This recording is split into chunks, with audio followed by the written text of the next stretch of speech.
마가복음 4장 1절부터 20절까지 제가 읽습니다. 예수님께서 다시 바닷가에서 가르치시니 큰 무리가 모여들거늘 예수님께서 배에 올라 바다에 떠 앉으시고 온 무리는 바다 곁 육지에 있더라.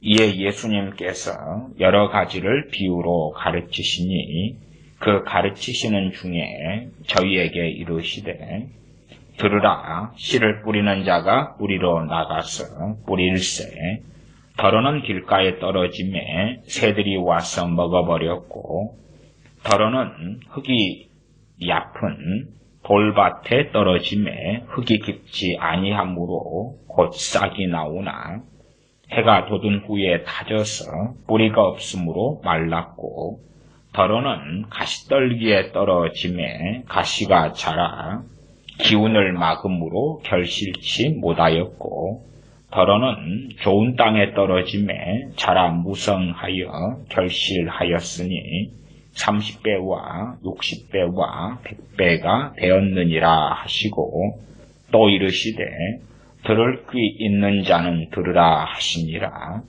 예수님께서 홀로 계실 때에 함께한 사람들이 12 제자로 더불어 그 비유들을 묻자 오니 이르시되 하나님 나라의 비밀을 너희에게는 주었으나 외인에게는 모든 것을 비유로 하나니 이는 저희로 보기는 보아도 알지 못하며 듣기는 들어도 깨닫지 못하게 하여 돌이켜 죄 사함을 얻지 못하게 하려 함이니라 하시고 또 가라사대 너희가 이 비유를 알지 못할진대 어떻게 모든 비유를 알겠느냐. 뿌리는 자는 말씀을 뿌리는 것이라. 말씀이 길가에 뿌리웠다는 것은 이들이니 곧 말씀을 들었을 때에 사단이 즉시 와서 저희에게 뿌리운 말씀을 빼앗는 것이요. 또 이와 같이 돌밭에 뿌리웠다는 것은 이들이니 곧 말씀을 들을 때에 즉시 기쁨으로 받으나 그 속에 뿌리가 없어 잠깐 견디다가 말씀을 인하여 환난이나 핍박이 일어나는 때에는 곧 넘어지는 자요. 또 어떤 이는 가시떨기에 뿌리 우는 자니 이들은 말씀을 듣되 세상의 염려와 재리의 유혹과 기타 욕심이 들어와 말씀을 막아 결실치 못하게 되는 자요. 좋은 땅에 뿌리웠다는 것은 곧 말씀을 듣고 받아 30배와 60배와 100배의 결실을 하는 자니라. 아멘. 마가복음 4장 1절부터 20절까지 씨 뿌리는 비유가 나와 있습니다. 주님께서 마가복음 4장 2절에 보면 여러 가지를 비유로 가르치시니 그 가르치시는 중에 저희에게 이르시되 주님께서 여러 가지 비유를 가르치실 때에 그 가운데 하나가 씨 뿌리는 비유였습니다. 당연하게 우리는 알 수밖에 없는 것은 주님께서 참으로 많은 말씀을 하셨으나 그 가운데 지극히 일부만 기록되어졌다는 사실입니다. 그래서 사람들이 상당히 놀라기도 합니다. 왜 놀라느냐 그러면 특별히 사복음서 가운데 마태복음, 마가복음, 누가복음에는 상당히 공통된 말씀들이 많이 존재합니다. 주님께서 정말 많은 말씀을 이 땅에 오셔서 하셨을 터인데 좀 더 다양하게 말하자면 마태복음과 누가복음이 되도록이면 겹치는 부분이 거의 없도록 혹은 마가복음과 누가복음이 겹치는 말씀들이 거의 없도록 그렇게 충분히 말씀을 더 많이 담아 두셨으면 얼마나 좋았을까. 그런 사람들부터 시작해서 아주 다양한 부류의 사람들이 존재하고 그 결과 해피엔딩한 일이 벌어졌으면 좋겠으나 유감스럽게도 많은 의혹과 불신앙과 미혹과 어리석음 속에 빠져드는 일들이 역사적으로 아주 많았습니다. 좀 단순하게 말씀드린다면 주님께서 정말로 많은 말씀들을 하셨으나 그러나 왜 말씀들이 마태, 마가, 누가복음 등에서 반복되었을까 하는 것을 꼭 기억하셔야 되겠지요. 왜 반복합니까? 중요한 것은 반복하죠. 무엇하려고 반복합니까? 우리의 마음에 새기기 위하여 반복합니다. 구약 성경에는 시가서라 하는 말씀들이 있습니다. 욥시, 잠전, 5번입니다. 욥기도 시로 기록되었고 물론 우리가 보는 개역 성경 등은 산문체로 되어져 있어서 욥기가 시로 기록된 것이 잘 보이지 않습니다. 그러나 시편처럼 그렇게 시로 기록된 성경이 욥기입니다. 당연하게 시편, 전도서도 시로 기록된 시가서에 들어갑니다. 아가서, 잠언도 그렇습니다. 주로 일반적으로 시편 정도도 제대로 된 시의 운율을 살리지 못한 그러한 일들도 꽤 있다. 그렇게 말씀드릴 수밖에 없겠습니다. 어쨌든 시편같이 시로 기록되었다. 그러면 우리가 알 수가 있지요. 구약시대에는 시편을 가지고 기본적인 운율 등을 달아서 항상 부르는 노래, 찬양으로 사용했다 하는 것입니다. 왜 그렇게 하나님께서 시편 등을 이용하여서 찬양하게 하셨겠는가? 반복적으로 우리의 심령과 마음에 새기기 위해서 그랬다 하는 간단한 것을 우리는 알 수가 있습니다. 마찬가지로 마가복음 4장에 있는 1절부터 20절까지의 씨 뿌리는 비유, 정확하게는 3절부터, 마가복음 3절부터 20절까지가 되겠지요.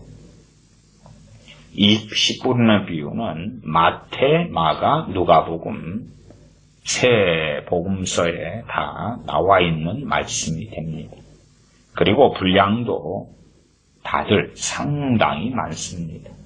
이 마가복음의 분량은 4장 1절부터 20절이니까 거의 20절 분량이고, 그리고 마태복음은 13장에 나와 있습니다. 13장 1절부터 23절 정도까지가 될 것입니다. 마태복음이죠. 마태복음 1절부터 23절까지. 분량은 23절까지가 되고, 그 사이에 이제 좀 더 마가복음과 마태복음의 포인트가 달라지고 변동되는 부분이 나와 있습니다. 누가복음 같은 경우는 누가복음 8장에가 나와 있고, 분량상으로는 누가복음이 가장 적은 분량을 차지합니다. 제가 성경을 강의할 때는 되도록이면 헬라어적인 문법적인 부분은 거의 설명하지 않고 말씀을 드립니다. 복잡하고 쓸모없는 그러한 변론 속에 들어가기 때문에 씨가 뿌리웠다 그럴 때에 마태복음은 현재 분사형을 사용하고 동사형에 있어서 수동태를 쓰고, 마가복음은 과거 분사를 쓴다 등 그런 차이점이 뭐냐, 그런 이야기는 굳이 할 필요가 없다. 그런 말씀을 드려서 크게 제가 원어적인 문제는 언급하지 않고 지나갑니다. 기본적으로 우리가 어느 정도의 지적과 이성과 이해력이 있으면 이해할 수 있는 그러한 선에서 머물고자 합니다. 마가복음 4장 씨 뿌리는 비유. 그래서 마가복음 4장, 마태복음 13장, 누가복음 8장. 그렇게 상당히 많은 분량들로서 씨 뿌리는 비유가 말씀되어진 것이, 기록된 것은 당연하게 정말 중요한 핵심 메시지이기 때문에 그렇다 하는 것은 항상 기억해야 될 것입니다. 제 기억상에는 최근 몇 주 전인가요? 마태복음 13장으로 씨 뿌리는 비유에 관한 설교를 했던 그러한 기억이 있습니다. 그래서 마가복음 4장에 씨 뿌리는 비유에 대한 말씀을 하는 것이 상당히 이른 기간에 한편으로는 반복되는 것 같은 메시지가 되지 않을까 싶습니다. 주님께서 그의 제자 마태를 통하여, 또한 의사 누가를 통하여, 마가의 다락방에 마가를 통하여 기록하게 하셨던 씨 뿌리는 비유에 대한 말씀들. 그러므로 우리가 항상 마음에 새기고 또 새겨도 부족함이 없다. 유감스럽게도 현 시대의 교회에 있어서는 이러한 씨 뿌리는 비유의 말씀의 중요성이 삭감되고 사라져가고 있는 것이죠. 실상 어떠한 극단적 문자주의자들은 이러한 동일한 말씀에 대하여 약간 다르게 성경이 각 저자들에 의하여 기록된 것을 보면 시험에 들기도 할 것입니다. 그러나 성경은 주로 주님께서 정확히 말씀하신 그것 그대로 기록한 그러한 경우들은 그렇게 생각외로 많지 않습니다. 주님께서 말씀하셨는데 그 말씀의 의미는 성령의 감동을 통하여 100% 살렸다. 그 말 100% 살렸다. 그래서 주님께서 하신 말씀과 성경의 저자들의 기록이 원천적으로 다른 것은 전혀 없다. 거기에서 우리는 출발해야 됩니다. 그럼에도 각 사람에 따라서 말씀이 다소 상의하게, 다르게 얼마간 기록된 것에 대하여 우리가 극단적 문자주의가 아니라 왜 하나님께서 이 저자를 통해서는 이렇게, 저 저자를 통해서는 저렇게 포인트가 다르게 하셨을까? 혹은 말씀이 약간 때로 추가되기도 하고 때론 없어지기도 하는 등의 일이 벌어졌을까 하는 것에 대하여 우리가 때때로 유의하면서 살펴보아야 할 점들이 있습니다. 말하자면 마태복음에서 나는 씨 뿌리는 비유를 읽었어. 그렇기 때문에 마가복음을 읽을 때는 패스, 통과해버려야 되겠어. 누가복음을 읽을 때는 나는 마태복음, 마가복음에서 씨 뿌리는 비유를 2차례나 이미 읽고 보았어. 그렇기 때문에 마태, 마가, 3번째 누가복음 읽을 때에 이 반복되는 씨 뿌리는 비유는 이미 듣고 아는 것이야. 통과해 버려야 되겠어. 사실은 그러한 어리석은 마음을 갖는다면 각기 상의 다른 점들을 통하여 말씀하시는, 또한 가장 중요한 동일한 말씀들을 통하여 우리의 신비에 새겨지게 말씀하시는 주님의 말씀을 제대로 이해하지 못하게 되고야 말 것이다. 그런 말씀을 서두로 드립니다. 마가복음 4장 1절부터 읽어 가겠습니다.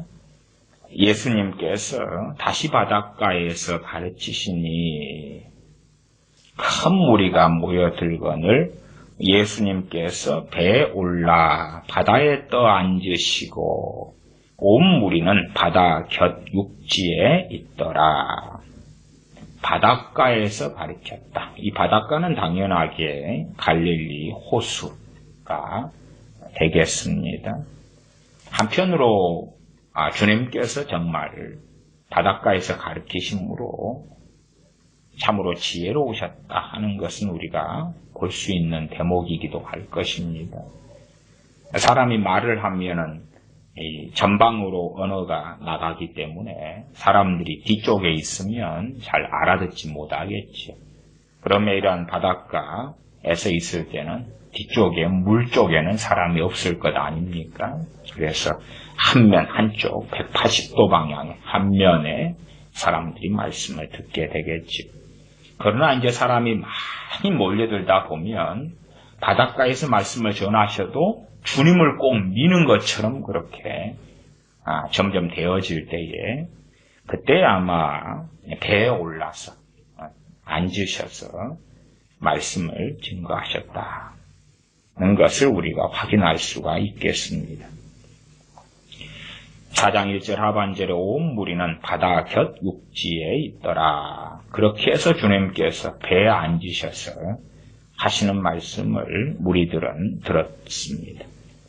4장 2절 이에 예수님께서 여러 가지를 비유로 가르치시니 그 가르치시는 중에 저희에게 이르시되 여러 비유 가운데 씨 뿌리는 비유가 유별나다 하는 것이죠. 유별나다, 특별하다 하는 것입니다. 그래서 마태복음 13장, 마가복음 4장, 누가복음 8장 그렇게 아주 많은 분량을 가지고 기록되었다는 사실입니다. 4장 3절 들으라 씨를 뿌리는 자가 뿌리러 나가서 뿌릴새 더러는 길가에 떨어짐에 새들이 와서 먹어버렸고 더러는 흙이 얇은 돌밭에 떨어짐에 흙이 깊지 아니하므로 곧 싹이 나오나 해가 돋은 후에 타져서 뿌리가 없으므로 말랐고 더러는 가시떨기에 떨어짐에 가시가 자라 기운을 막음으로 결실치 못하였고 더러는 좋은 땅에 떨어짐에 자라 무성하여 결실하였으니 30배와 60배와 100배가 되었느니라 하시고 또 이르시되 들을 귀 있는 자는 들으라 하시니라. 자, 우리는 마태복음이나 마가복음, 누가복음을 통해서 이미 주님께서 은밀하게 주님의 제자들에게 천국의 비밀을 아는 것이 허락된 제자들에게 설명하셨던 그 다음의 내용들, 이 씨 뿌리는 4가지 땅에 대한 비유의 말씀을 그 해석을 우리는 알고 있습니다. 그러나 이제 일단은 먼저 생각해 볼 점은 우리가 이 바닷가에 모였던 무리들 가운데 있는 사람이고 나아가 우리는 주님의 제자들이 아니고 그냥 무리들 가운데 군중 가운데 한 명이었고 주님께서 말씀하신 씨를 뿌리는 자가 뿌린 것에 대한 길가 그 다음에 얇은 돌밭 흙이 얇은 돌밭 가시떨기 좋은 땅 이 간단한 3절, 4절, 5절, 6절, 7절, 8절 그리고 9절 들을 수 있는 자는 들으라 하시는 것까지 우리가 들었다고 합시다. 그러면 그냥 떠내려 가겠습니까? 아니면 왜 주님은 저런 말씀하셨을까? 그냥 씨를 뿌렸다. 길가에 떨어졌다. 새들이 와서 그 씨를 먹었지. 돌밭에 떨어졌다. 그리고 씨가 떨어졌는데 싹이 났네. 그러나 해가 돋아서 중동 지역 팔레스틴이기 때문에 해가 돋았는데 당연하게 물이 제대로 공급되지 않는 또한 돌밭이기 때문에 거름기가 별로 없고 거름기가 많아야지만이 이 수분을 저장을 많이 합니다. 땅이. 그래서 우리가 그러한 거름 같은 것을 흙과 주어서 섞는 이유도 수분 저장 같은 이유 때문이기도 합니다. 그러나 돌이 많으면 거름기가 별로 없고 수분이 별로 없는 말라버린 땅, 쉽게 또한 마른 땅이라는 것을 알 수가 있는 거죠. 해가 떴다. 싹이 조금 났는데 말라 비틀어져 죽어버렸다. 그러한 가시덤불에 떨어졌다. 그리고 햇볕을 막았다. 왜? 가시덤불이 무성하니까. 그러면 자라다가 결국은 아무리 그것이 좋은 씨였다 해도 말하자면 밀이라든지 벼라든지 그런 게 떨어졌는데 자라다가 말았다. 그리고 와 좋은 땅에 떨어졌네. 그러면 30배, 60배, 100배. 마태복음은 거꾸로 100배, 60배, 30배 그 순서를 사용합니다. 그런 것에 대하여 우리가 시험에 들 필요도 없고 고민할 필요가 없습니다. 왜 마태복음 100, 60, 30인데 마가복음은 30, 60, 100이냐 고민할 필요가 없어요. 그냥 큰 차이가 없잖아요. 우리가 대단히 그런 것의 비밀을 밝혀낼 정도로 신령할 필요까지는 저는 없다고 봅니다. 어리석은 변론 속에 마치 구약의 율법을 통하여 헛된 변론, 헛된 신화의 창념하에서 어리석어진 것처럼 특별히 성경의 원어 연구를 통해서 그렇게 되어져 버린 많은 부류의 사람들이 있습니다. 우리는 그런 것에 빠져들어갈 필요는 굳이 없다. 그렇게 봅니다. 어쨌든 주님께서 이제 우리가 주님께서 설명하신 내용을 듣고 아는 사람들이 아니라 그냥 그 무리 중에 군중 중에 있는 사람이라고 한번 생각해 보십시다. 그리고 씨 뿌리는 비유, 4가지 땅에 대한 비유를 말씀하셨어요. 그런데 당시에는 농경문화이기 때문에 주님께서 하시는 말씀에 대하여 보는 장면들이에요. 아는 장면이에요. 흔하게 겪고 경험하는 장면이에요. 그러면 당연한 말씀 하시네. 그리고 헤어지죠. 당연한 말씀을 하시네.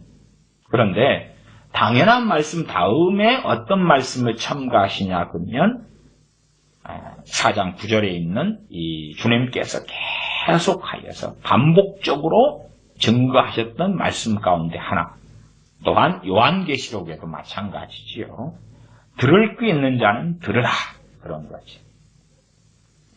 주님께서 흔하게 벌어지는 마치 교훈이 되는 것 같은 일상사의 아이들이 들어서 그래요. 길가에 씨앗이 떨어졌을 때에는 새들이 와서 먹어버리지요. 그러니까 아이들 입장이라면 부모가 그렇게 가르칠 거 아닙니까? 과거에는 아이들이 노동력을 사용해서 함께 농사를 지었기 때문에요. 그래서 씨를 뿌릴 때 가족이 함께 가서 뿌리기도 하죠. 그러면 애들한테 부모가 그러지 않겠습니까? 애들아 씨를 뿌릴 때에 그 밭 가를 뿌릴 때는 너무 힘을 줘가지고 씨앗이 밭에 밖으로 떨어지면 씨앗이 낭비가 되고 그리고 새들이 와서 새 모이만 될 뿐이니까 밭가에는 조심히 뿌려. 그래서 씨앗 바구니를 가지고 이제 씨를 뿌리고 다닌단 말입니다. 쫙 뿌리고 다니는데 실력 있는 농부는 정확한 힘 조절을 하죠. 그래서 차차차 뿌리는데 꼬맹이들 같은 경우 힘 조절 못하면 밖으로 막 뛰쳐나갈 것 아닙니까? 그래서 야야 길가에 씨가 떨어지지 않도록 해라. 그렇게 아이 교육할 때는 그래 하겠는데 이 말씀을 듣는 사람들의 중심은 어쨌든 어른들이 중심이 될 거다 그 말이에요. 주님은 참 저 뻔한 이야기 하시네. 그리고 이제 들을 게 있는 자는 들으라 그러시고 끝 그러신 거예요. 지금 이 씨 뿌리는 비유에 있어서는 그리고 끝이에요. 들을 게 있는 자는 들으라. 그러면 당시의 사람들 가운데 어떤 부류들은 그렇게 생각하지 않았을까요? 꼭 뻔한 이야기를 하셔놓고 그것은 당신께서 말씀하지 않으셔도 우리는 다 아는 이야기예요. 주님께서 많은 비유를 말씀하셨기 때문에 정말로 하나님의 뜻에 관심이 있고 그리고 하나님을 바르게 섬기고자 하는 사람들이라면 저것은 당연하게 비유고 저것을 통하여 우리에게 말씀하시는 바가 있을 건데 그 진정한 의미가 무엇일까? 왜 우리가 뻔하게 아는 이 농경사회 속에서 체험하고 겪는 말씀을 하셨을까? 그것과 우리의 삶에 무슨 상관이 있을까? 저 뻔하게 경험하는 씨 뿌리는 것에 대한 말씀을 통하여 우리에게 주님께서 전달하시고자 하는 메시지, 하나님의 말씀이 무엇일까?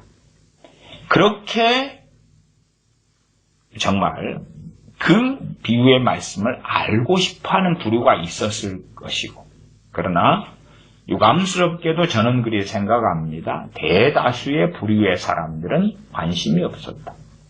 그냥 이야기꾼이 이야기를 전하는, 당시에 문화생활이라는 게 거의 없었으니까 저 유명한 예수님께서 오셔서 병을 고쳐주시고 귀신을 쫓아내주시고 그런 걸 경험하면서 와, 놀라워 아름다워. 사실은 요즘 시대 입장으로서는 영화를 보는 것, 서커스 관람하는 것, 축구 경기에 관람하는 것보다 더 놀랍고 쇼킹하는 일들 아닙니까? 그 가운데 이제 주님의 가르침이 있었다 그 말이죠. 쇼킹한 이 기적적인 장면들도 보지만 주님으로부터 이야기를 듣는 거죠. 그렇게 하고 지나갔던 사람들이 다수였을 것이다. 우리는 이해할 수 있겠죠. 또한 우리가 그 청중들 가운데 있었다. 그래도 이러한 씨 뿌리는 비유의 말씀들에 대하여 뭐 특별한 이야기 아니구만. 뻔한 이야기에 대하여 주님께서는 왜 들을 수 있는 자는 들으라. 심각한 그러한 경고라 그래야 할까요? 심각한 주의를 요하는, 마치 수영하다가 아이들이 쉽게 익사사고나 어른도 익사사고가 일어나는 강가에 수영 금지, 주의, 아주 심각한 그런 푯말이 붙어 있는 것 같은 주님의 말씀이 들을 수 있는 자는 들으라 하시는 주의, 인텐션, 주의를 요한다. 꼭 마치 그 심각한 위험지역, 절벽 근처에는 해골 표시 이런 게 돼 있잖아요. 그런 것처럼 들을 수 있는 자는 들으라. 그러시고 끝. 설명을 해주시면서 들을 수 있는 자는 들으라. 그러면은 설명을 들으면서 저것이 왜 들을 수 있는 자는 들으라고 하시는 심각한 주의를 요하는 경계하시는 말씀을 하셨나 이해가 되겠지만 그러한 설명은 없으셨다 하는 것이요. 4장 10절입니다. 예수님께서 홀로 계실 때에 함께한 사람들이 12제자로 더불어 그 비유들을 묻자오니. 그래서 주님께서 설명해 주신 사람들이 12제자만이 아니라 함께한 사람들이 있었다는 것을 알 수가 있겠지. 자, 공연은 다 끝났습니다. 그리고 이제 헤어지는데 정말 주님의 말씀을 사모한 사람들, 하나님의 뜻을 알고 싶은 사람들, 들을 수 있는 자는 들으라 했는데 당연하게 무슨 말인지 모르지요. 사도들도 모르고 사도들이 모르는데 군중들이 알겠느냐 그 말이에요. 들을 수 있는 자는 들으라 하는 말씀을 듣고 당연히 주님과 항상 함께하는 사도들은 남아 있었는데 또 남은 사람들이 있었다 그 말. 또 남은 사람들이. 그래서 주님께서 홀로 계실 때에 함께한 사람들이, 그러니까 4장 10절의 포인트로 볼 때는 주인공들은 함께한 사람들이고 덤이 주님의 제자들이라는 것을 우리가 볼 수 있는 대목이기도 합니다. 함께한 사람들이 12제자로 더불어 그 비유들을 묻자오니, 함께한 사람들이 포인트, 함께한 사람들 플러스 12제자들. 그래서 마태복음, 마가복음, 누가복음을 각기 때로는 비교해서지만은 각기 자세히 보면 주님께서 마태를 통하여, 누가를 통하여, 마가를 통하여 하시는 말씀에 숨어있는 포인트들이 하나씩 드러나기도 합니다. 그냥 일관적으로 이것은 이거다. 그렇게 해서 신학자들은 공관복음, 그리고 동일한 사건, 차이점 이런 식으로 간략하게 하기를 좋아합니다만은 자세히 본문을 보아야지. 본문 가운데 포인트가 다르기 때문에 제가 10분의 비유를 설교할 때는 누가복음 본문에서 말씀하는 본문 중심으로, 마가복음은 마가복음의 본문 중심으로, 마태복음은 마태복음 본문 중심으로 설교하고 설명합니다. 그렇지 마태복음 하면서 그냥 제 어떤 가르치고 설교하는 방식이에요.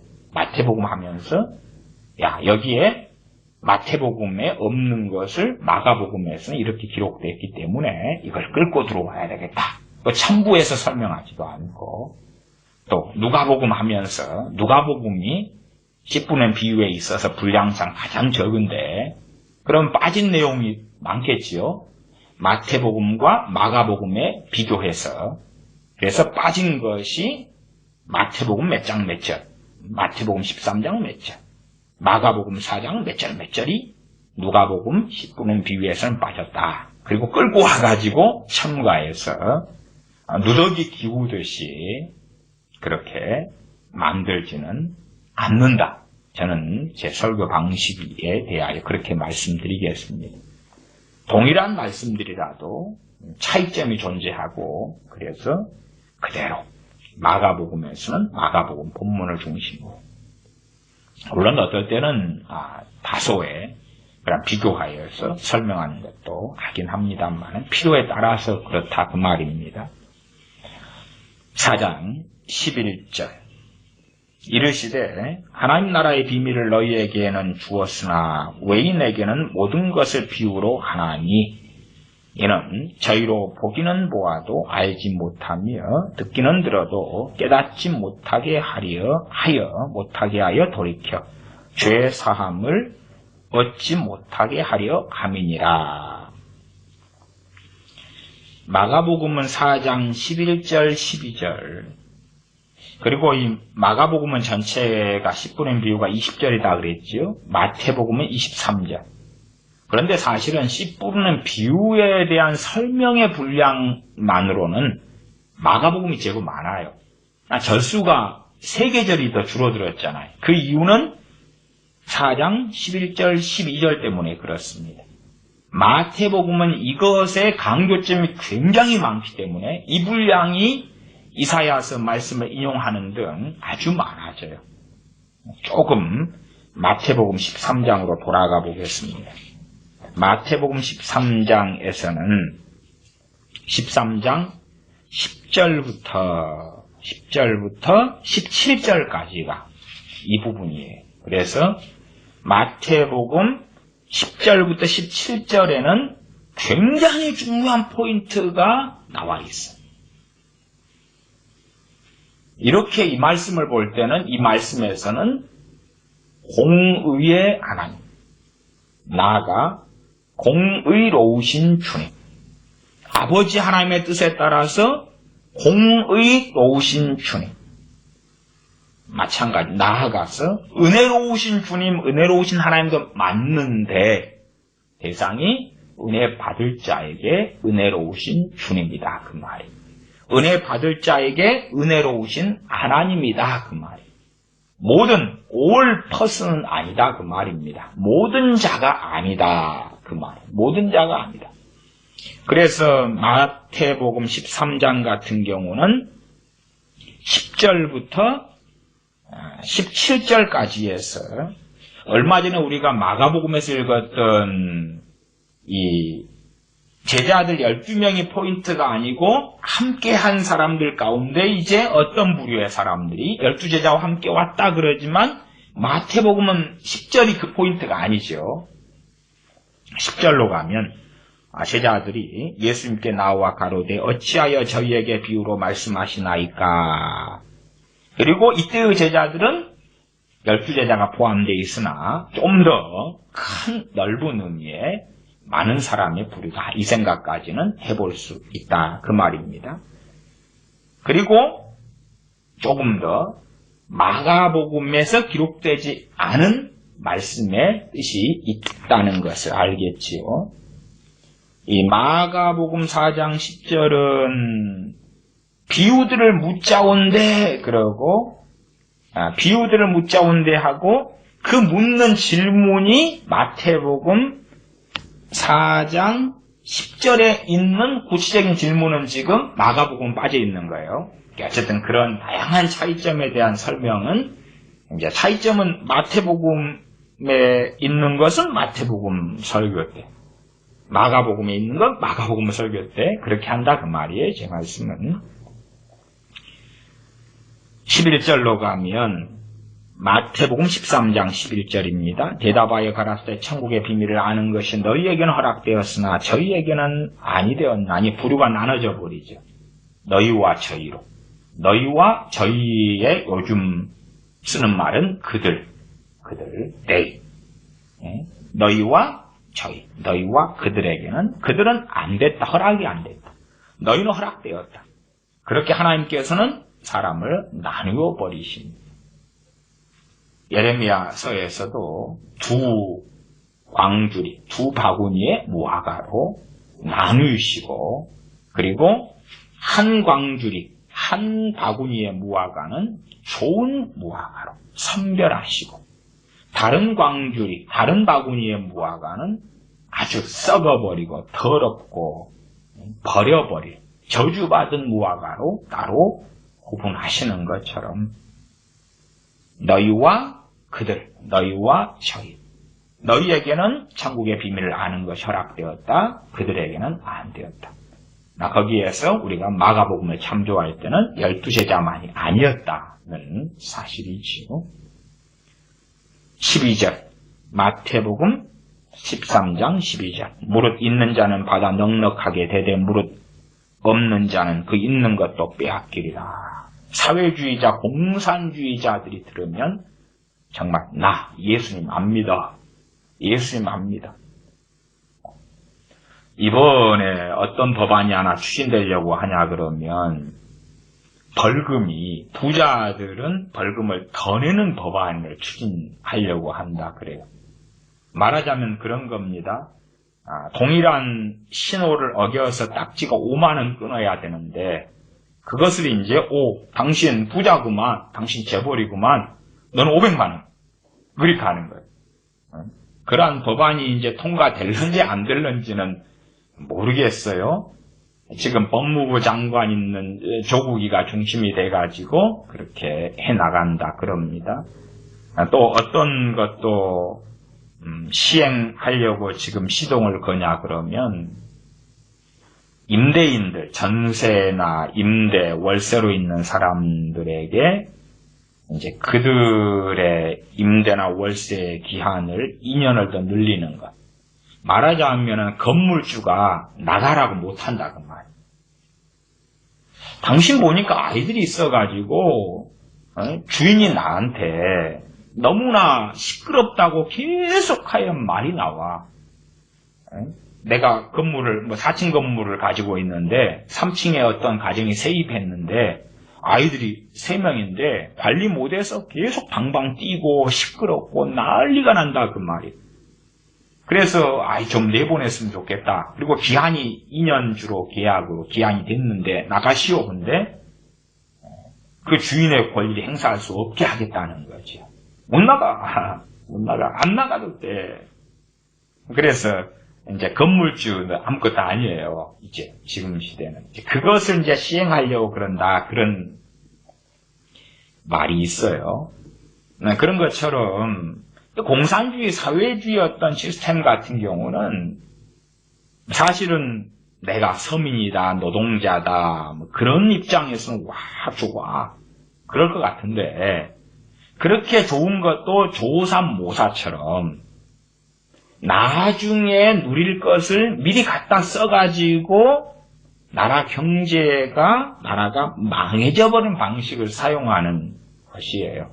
나라가 더 발전하고 세금이 더 많이 들어와서 들어온 것만큼 거기 안에서 울타리 안에 쓸 수 있어서 나중에 시행될 수 있는 것을 미리 빚을 끌어다가 그것을 시행하면 빚쟁이, 빚더미에 올라 앉아서 지금 누리고 있는 것이 박탈되고 무너질 수밖에 없는 시스템. 어쨌든 공산주의자, 사회주의자들이 말씀을 읽을 때에 나 예수님 안 믿어. 그렇게 또한 서민들이 볼 때에 무릇 있는 자는 받아 넉넉하게 되되 달란트 비유에서도 5달란트 받은 자가 5달란트 남겨서 10달란트가 있는데 1달란트 땅에 묻어둔 사람의 것을 빼앗아가지고 10달란트 있는 사람한테 줘버리잖아요. 얼마나 섬기려고 기분 나쁘냐 그 말이에요. 야, 천국은 그런 곳이거든요. 다시 말하면 천국은 공산주의자가 갈 수 없는 곳입니다. 천국은 사회주의자가 가기에 곤란한 곳이고 안 받는 곳이다 그 말이에요. 하나님은 주님은 노동자, 주님은 목수, 주님은 사회주의자, 주님은 민중, 주님은 노동자, 서민. 그렇게 말할 수 없는 것입니다. 13절 그러므로 내가 저희에게 비유로 말하기는 저희가 보아도 보지 못하며 들어도 듣지 못하며 깨닫지 못함이니라. 그러면서 이사야서의 말씀이 인용되어 있습니다. 16절은 너희 눈은 봄으로 너희 귀는 들음으로 복이 있도다. 그리고 많은 선지자들과 의인들이 너희 보는 것들을 보고자 해도 보지 못했다. 얼마나 너희가 복되냐 그 말이죠. 우리에게 해당됩니다. 과거의 복음을 듣거나 받을 수 없는 시대 때 우리가 태어났더라면 혹은 주님께서 이 땅에 오시기 전에 우리가 태어났더라면 우리도 아무리 보고자 하여도 듣고자 해도 들을 수 없었다 하는 것입니다. 그러나 우리는 신약시대에 태어났고 존재하기 때문에 주님의 복음을 듣고 받을 수 있고 상고할 수 있고 그 은혜를 누릴 수 있다는 사실입니다. 어쨌든 너희에게는 천국의 비밀이 허락되었다 하는 내용으로 주님께서 훨씬 더 심각한 말씀들을 길게 하시는 포인트가 마태복음에 있는데 마가복음에도 있으나 절수가 아주 적지요. 다시 마가복음으로 돌아오면 11절, 12절이 그렇다 그 말이에요. 마가복음 4장 10절부터입니다. 예수님께서 홀로 계실 때에 함께한 사람들이 12제자로 더불어 그 비유들을 묻자오니 11절 이르시되 하나님 나라의 비밀을 너희에게는 주었으나 외인에게는 모든 것을 비유로 하나니. 마태복음의 너희와 저희, 너희와 그들에 있어서 차이점을 여기서는 명확하게 이 마가가 말씀을 이해하고 안 의미로서 성경이 기록됐구나. 외인이라 그래버렸네. 외인이라. 손님이라. 말하자면 이방인이다 그 말이지. 외인이다 그래버렸네. 야, 상당히 말씀이 쉽게 더 기록됐구나 하는 것도 이해할 수가 있습니다. 말하자면 하나님 나라의 비밀은 외인들에게는 감추어졌다. 우리가 생각하는 사랑의 하나님은 그렇지 않습니까? 자, 외인들아 들으라, 깨달으라. 안 믿는 내 가족, 내 자녀, 형제, 부모가 있으면 주님 나타나셔서 복음의 비밀을 다 알려주셔야 할 거 아닙니까? 아니, 오히려 외인들에게 감추어 버리신다니까. 이게 지금 구약의 사건이 아니지 않습니까? 우리를 위하여 십자가를 지러 오신 주님께서 친히 하신 말씀이다 그 말. 친히 하신 말씀. 외인에게는 모든 것을 비유로 한다. 비유로 해야지만이 비밀이 되니까 그렇지. 비밀이 되니까. 우리가 집에 있으면 주로 요즘에는 이제 집 문을 비밀번호 키를 많이 사용하지 않습니까? 그럼 비밀번호는 누구하고 공유합니까? 외인이 아닌 사람들과 공유하지.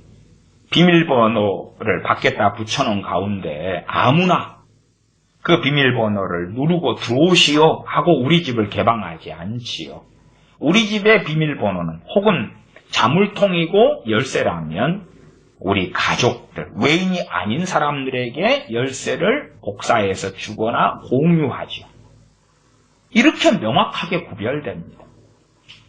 제가 구제에 대해서도 말씀을 가지고 설교하면서 구제의 대상은 첫째는 전 세계 사람들, 신자와 불신자를 막론하고 모든 사람들로 구성된다. 그러나 그럼에도 그리스도인의 가정과 불신자들의 구제가 전혀 다르다.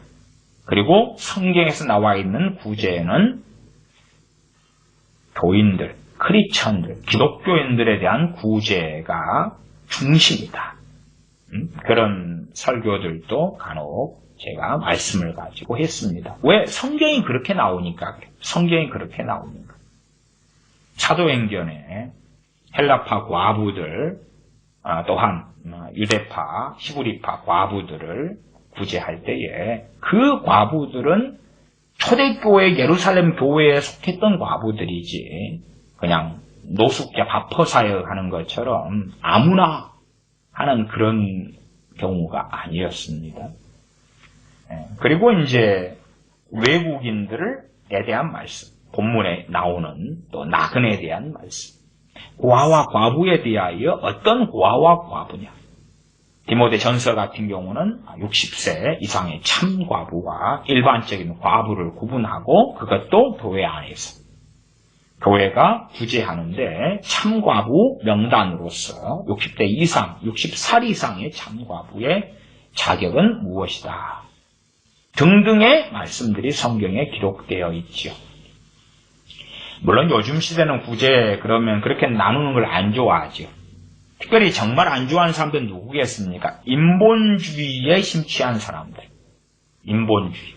NGO 사역이라든지 UN, 난민돕기 이런 데 빠지면 성경이 외인과 하나님의 백성을 구별해 놓은 것을 구별하기 싫어해요. 누구에게나, 만인에게.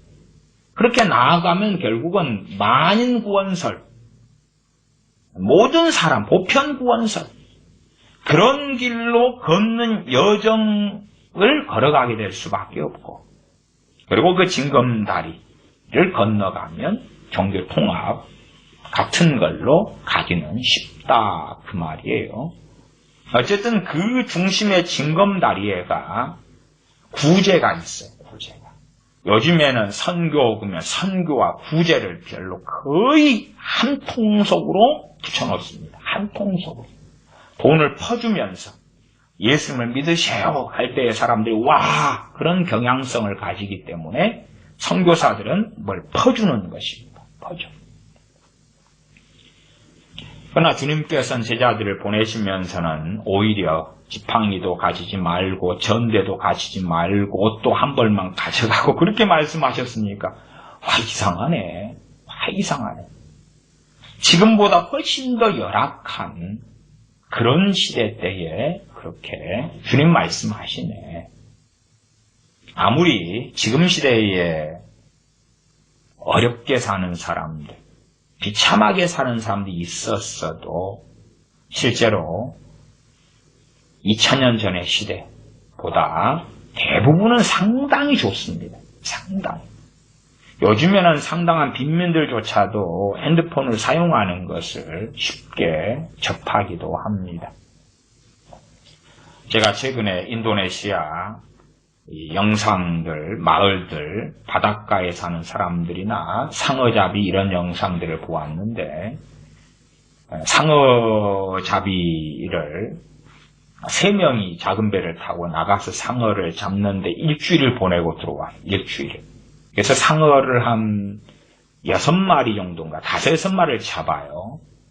선장된 아버지, 18살 되는 아들, 그 다음에 엄마와 여동생을 먹여 살리기 위한 학교 다니지 않는 16살에 그렇게 3명이서 일주일간 바다에서 시간을 보내고 상어를 잡아오는데 5-6마리, 5-6마리를 이제 잡아와서 일주일 만에 팔았는데 그 돈이 얼마냐 그러면 9,200원인가 9,000몇백 원이에요. 9,000몇백. 그래도 웃어요.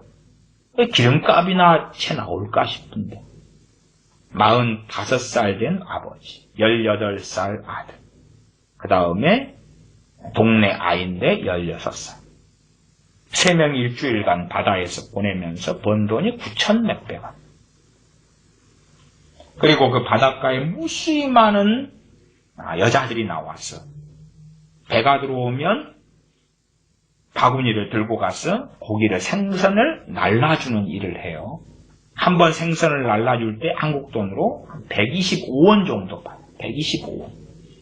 그래서 하루에 버는 돈이 그런 일을 해서 1,000원에서 1,700원, 1,750원 그 정도에서 하루 내내 고기를 날라주고 버는 돈이 1,000원에서 1,750원. 지금 우리가 사는 인도네시아, 우리가 사는 시대의 인도네시아. 그래서 고기를 한 10번 날라주면 이제 1,000원을 버는 거예요. 한 번에 125원이니까 10번이면 1,250원을 벌어요. 그거면은 쌀을 산다는 거예요. 쌀을 사. 저는 그래서 저 사람들이 한 10,000원 정도 벌까? 그러면 저걸 100번을 날라야 되는데 했더니 그게 아니라 10번에서 10몇 번. 그렇게 하루 종일. 그리고 경쟁이기 때문에 배가 바다에 들어오면 먼저 그 바구니에 고기를 담아야 되기 때문에 물속으로 뛰어들어요, 여자들이. 뛰어들어가지고. 그러면 팔이나 다리에 염증이나 피부질환이나 어지간한 여자들은 다 가지고 있어요. 그 하루에 1,000원에서 1,750원 정도의 돈을 벌려고. 그러면 그런 시대보다, 그래도 그 16살 된 아이는요, 제가 이제 다큐멘터리, 한국에서 방송된 다큐멘터리니까, 극한 직업, 그런 다큐멘터리에 있는데, 16살 되는 아이가 일주일간의 바다에 떠 있으면서 핸드폰으로 자기 엄마와 여동생을 보면서 그리워해, 보고 싶다고. 뭐가 있어요? 핸드폰.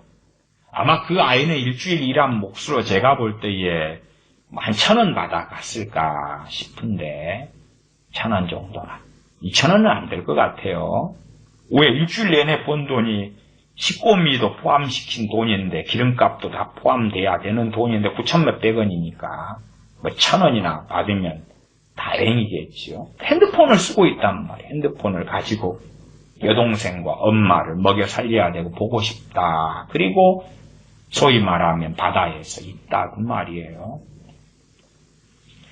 그러한 열악했던 인도네시아의 상황보다 2,000년 전은 더 어려웠다고 말이에요. 그건 이해하셔야 돼요. 그런데 어마어마한 돈과 식료품, 의약품을 가지고 제자들이 복음을 전하러 간 것은 아니다. 사실은 그러한 기본적인 것도 요즘 시대에는 이해하려고 하지 않아요. 정말 편한 것이 뭔가를 짊어지고 가는 것이 제일 편하거든요. 선교에 있어서 가장 편한 거예요. 그냥 막 펑펑 주면은 모여들기 때문에. 자, 말씀으로 돌아왔어요. 외인에게는 모든 것을 비유로 하나니 외인에게는 비유로 한다. 외인과 너희 하나 주님의 제자들. 마태복음으로 하면 제자 그렇게 나왔죠. 제자와 외인, 제자와 외인 나누지요. 그리고 외인에게는 비유로 한다. 왜? 12절. 이는 저희로 보기는 보아도 알지 못하며 듣기는 들어도 깨닫지 못하게 하여. 첫째는 깨닫지 못하게 하겠다. 아무리 바닷가에 서서 예수님의 말씀을 들었는데 흔해 빠진 이야기 좀 하셨네. 예수님 재밌는 이야기꾼이시네. 우리 아이들한테 들려주면 잘 정리된 말씀을 하시네. 아이들한테. 얘들아 씨 뿌릴 때 길가에 뿌리면 일이 되고 돌밭에 뿌리면 일이 되니까 돌밭에 뿌리려면 돌부터 먼저 캐내야 돼. 가시덤불에 뿌리면 안 되니까 우리식으로 하면 잡초부터 제거하고 뽑아야 되거든. 그래야지만이 돼. 야, 농사기술을 아이들이 들이면 좋게 잘 4가지 땅에 대하여 4가지 땅 종류에 대하여 어떻게 농사 짓는 게 좋을 것인가 이러한 지혜와 교훈을 잘 말씀해 주셨다. 우리 애들 유치원 보내지 말고 오늘 주님께 와서 말씀드렸으면 좋았을 것을 그랬을 수도 있을 거 아닙니까? 물론 당시에는 유치원은 없었습니다. 이는 저희로 보기는 보아도 알지 못하며 듣기는 들어도 깨닫지 못하게 하여 돌이켜 죄 사함을 얻지 못하게 하려 함이니라. 제 개인적인 이런 이야기를 해서 죄송합니다. 여러 메일들이 오고 여러 질문들이 옵니다. 그럴 때에 어떠한 메일이나 질문들이 오면 마음이 동하는 것들이 있어요. 그 질문이 어렵건 쉽건 난해하건 그렇지 않건 간에 어떤 메일이나 질문이 왔을 때에 지혜가 금방 와요. 그리고 감동이 와요. 그 메일에 대한 자세한 답변을 해가지고 보내야 되겠다는 감동이 오고 마음이 오고 그러면 즉각 열어서 이렇게 답변을 해요. 그러나 이제 어떤 메일은 왔는데 미안한 이야기입니다만은 주로 메일을 보낸 분들이 누군지 잘 몰라요. 그리고 여러 번 보내신 분들이라 해도 제가 잘 메일이 많이 오기 때문에 그분이 어떤 내용을 전에 질문하셨고 내가 어떤 답장을 했고 이러한 것을 잘 몰라요. 왜냐하면 제 가까운 지인들하고는 카톡으로 대부분 다 대화를 하지 굳이 메일로 이렇게 보내실 필요가 없기 때문에 그래서 메일로 보낸 분들은 좀 이제 저하고 항상 가까이 지내시는 분들은 아니고 또 모르는 분들이 많고 보내셔도 제가 잘 모를 때들이 있어요. 그러면 어떤 메일은 그냥 바로 오픈하고 열어보고 어떤 메일은 한 달을 그냥 놔두기도 해요. 사실은 지금도 꽤 열어보지 않은 메일들도 있어요. 그냥 제 개인적인 그냥 사적인 이야기예요. 개인적인 이제 믿음 가운데서는 성령의 인도하심이 없는 거예요. 인도하심이 없으니까 열어보면 괴롭잖아요. 그 다음에 또 어떤 것은 열어본 다음에 답장할 이 마음이 없어요. 답장할 마음. 어떤 메일은 열어서 읽어보면 마음이 괴로워요. 마음이 괴로워. 그분이 어려운 사정을 하소연했기 때문은 아니에요. 그런 게 있으면 내가 도울 수 있으면 도와야 되지. 그런 문제 때문이 아니라 주로 이제 자기의 환경, 상황 혹은 성경에 대한 질문 이런 것들을 하시는데 감동, 제 개인적인 경험이라고 말씀드리니까요. 개인적으로 성령의 감동이 그냥 바로 오고 지혜가 오고 그 다음에 빨리 답장해 드려야 되겠다. 그렇게 와서 막 부랴부랴 시간이 오래 걸리더라도 쓰는 게 있고 안 그런 것들도 있다 그 말이에요. 안 그런 것도 있어요. 그러니까 도의적으로라면 최대한 빨리 모든 메일에 성의를 다해서 써주는 것이 도의적인 것 같은데 사실은 성령의 인도하심은 유감스럽게도 대부분 그렇지 않다는 사실. 대부분 그렇지 않다. 어떤 사람에게는 더 자세히 써도 아쉽고 어떤 분에게는 그렇지 않다. 그렇게 차이가 납니다. 제가 성경에 대한 말씀을 그런 개인적인 이야기로 해서 죄송한 부분이 있습니다.